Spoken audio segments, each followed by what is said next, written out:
एक दिन की बात है, मैं बस से अपने ऑफिस जा रही थी। जैसे ही बस में आई, देखा कि अंदर भयंकर भरी है। एक कदम रखना भी मुश्किल हो रहा था, पर ऑफिस जाना जरूरी था, तो किसी तरह बीच में जगह पर रुक गई। मेरे आसपास लोग इतने पास पास थे कि हिलने की भी जगह नहीं थी। ऐसा लग रहा था कि बस में लोगों का सैलाब आ गया हो। मैं मन ही मन सोच रही थी कि काश आज जगह मिल जाती, पर लोग इतने थे कि बैठना तो दूर, सांस लेना भी मुश्किल हो रहा था। मैंने अपने आप को संभालते हुए बस के हैंडल को कसकर थाम लिया और बस चलने लगी। कुछ देर बाद अचानक ड्राइवर से ब्रेक मारा और मैं सरक गई। मुझे पीछे से किसी के टकराने का एहसास हुआ। जब पीछे देखा तो एक नौजवान आदमी मेरे ठीक पीछे था। उसने मुझसे हल्की सी मुस्कुराहट के साथ सॉरी कहा। मैंने कुछ नहीं कहा और फिर से सामने की ओर ध्यान देने लगी। कुछ देर बाद बस फिर से तेजी से चलने लगी और एक झटके के साथ रुकी।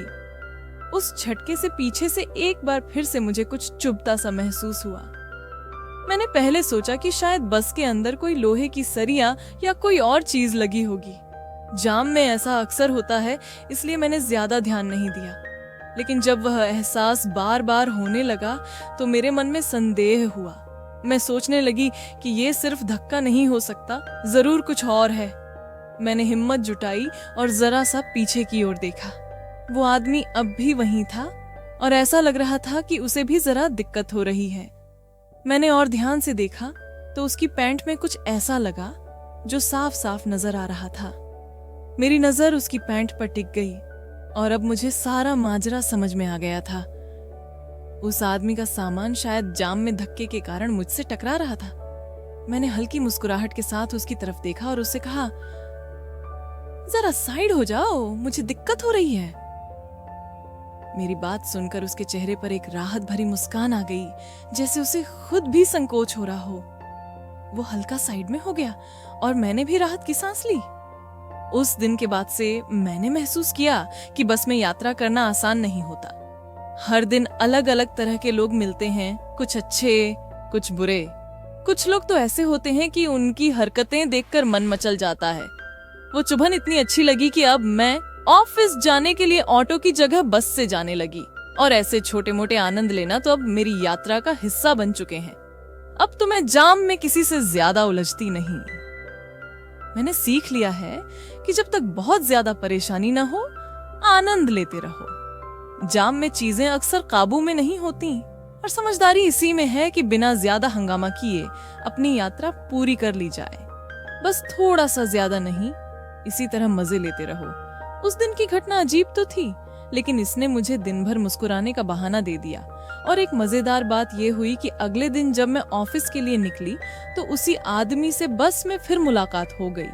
उसने मुझे देखा, हल्की मुस्कान दी और मैंने भी मुस्कुराकर जवाब दिया। जब हम दोनों बस से उतरे तो उसने हल्के से पूछा, आप भी यहाँ काम करती हैं? मैंने हाँ में सिर हिलाया और उससे पूछा कि वो कहाँ काम करता है। उसने बताया कि वो एक कंपनी में काम करता है और संयोग से वो मेरी ही कंपनी निकली। फिर क्या था, रास्ते में हमारी बातचीत शुरू हो गई। उसने बताया कि उसका नाम सचिन है और वो गांव से आया है। बातचीत करते करते हमारी दोस्ती सी हो गई। ऑफिस में हमारा समय साथ बीतने लगा और शाम को एक दिन मैंने उसे बहने से चाय पर घर बुला लिया। घर पर उसने काफी सादगी से बताया कि वो अकेला दिल्ली में रहता है और उसके माता पिता गांव में खेती करते हैं। उसकी बातें बहुत सरल और सच्ची लगी और मुझे उसका साथ अच्छा लगने लगा। चाय पीते पीते मैंने उससे हंसी मजाक में पूछा, तुम्हारी शादी तो हो गई होगी है ना? उसने मुस्कुराते हुए जवाब दिया, अभी नहीं, लेकिन शायद अब हो जाए। उसकी आंखों में एक कशिश और मुस्कान थी जो कहीं न कहीं मुझे भी उसकी ओर खींच रही थी। मुझे भी उसकी सादगी और ईमानदारी अच्छी लग रही थी। अब हम दोनों हर दिन ऑफिस से साथ आने जाने लगे। धीरे धीरे वो एक अजनबी से मेरा दोस्त और फिर शायद कुछ खास बन गया। उसकी हर बात, उसकी मुस्कान और उसकी सादगी ने मेरे दिल को छू लिया। एक दिन मैंने हल्की सी शरारती मुस्कान के साथ सचिन से मजाक में पूछ लिया, अच्छा ये बताओ तुम्हें कैसी गर्ल चाहिए? उसने तुरंत ही मुस्कुराते हुए जवाब दिया, अगर तुम्हारी जैसी हो तो बहुत अच्छा होगा। उसकी इस बात पर मैं थोड़ा चौंकी और फिर हंस पड़ी। उसने कहा, जब मैंने पहली बार तुम्हें बस में देखा था तभी से तुम्हें पसंद करने लगा था और बस से उतरते ही तुम्हारे पीछे पीछे चल दिया। मैंने हल्के से पूछा, तो क्या सच में तुम जानबूझकर मुझे परेशान कर रहे थे? वो थोड़ा सकपका गया और बोला, मुझे माफ कर दो, मुझे समझ में नहीं आया कि तुम क्या सोचोगी। बस ये महसूस हुआ कि तुमसे बात करने का कोई तो बहाना हो। पहली नजर में ही तुम मुझे बहुत पसंद आ गई। मैंने उसकी झिझक मिटाने के लिए मुस्कुराते हुए कहा, अरे परेशान मत हो, मैं मजाक कर रही थी। सच कहूं तो पहली बार में ही तुम भी मुझे अच्छे लगे थे। उसने राहत भरी सांस ली और फिर से मुस्कुरा दिया। हमारी बातचीत अब और खुल चुकी थी। मैंने उससे शर्माकर और नजरें नीची कर पूछा, अच्छा ये बताओ, क्रिकेट खेला है कभी? वो समझ गया। उसने बड़ी मासूमियत से जवाब दिया, अब तक तो कभी नहीं खेला, पर अगर तुम तैयार हो तो जरूर खेलूंगा। मुझे भी मस्ती सूझ रही थी तो मैंने तुरंत हामी भर दी। मैंने उसे मजाक मजाक में कहा, चलो तुम्हें क्रिकेट पिच दिखाती हूँ। हम दोनों घर में कमरे की तरफ चले गए।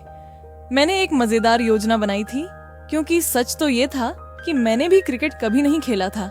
सोचा चलो मस्ती करते हैं। मैं क्रिकेट बैट के बहाने उसे छेड़ने लगी और वो भी मेरी इस बात पर हंसते हुए मेरे साथ में शामिल हो गया। फिर हमने सोचा कि असली मैदान पर ही खेला जाए। उसने पिच को तैयार करना शुरू किया। हम दोनों ही मस्ती के आग से जल रहे थे। उसने मजाक करते हुए कहा, तुम्हारी क्रिकेट बॉल तो बड़ी ही शानदार लग रही है, मुझे बैटिंग करने का मन कर रहा है। मैं हंस पड़ी और कहा, तुम्हारा बैट भी तो गजब है। हम दोनों के बीच का माहौल गर्म हो गया। पिच बेकरार थी और हमारा खेल शुरू हुआ। सचिन ने मेरी पिच पर ऐसी शानदार बैटिंग की कि जैसे पूरी पिच को ही रौंद डाला हो। कभी बॉल को जोर से मारता तो कभी हल्के से उछाल देता। हम दोनों खेलते खेलते थक गए, लेकिन मस्ती इतनी हो रही थी कि कोई भी हार मानने को तैयार नहीं था। आप शायद यकीन नहीं कर पाएंगे, उस दिन हमने 7 मैच खेले और हर बार सचिन जीत गया। उसकी जीत पर मैं फिदा भी रही थी, लेकिन उसकी खुशी देखकर मुझे भी मजा आ रहा था। उस दिन के बाद से ये सिलसिला चलता रहा।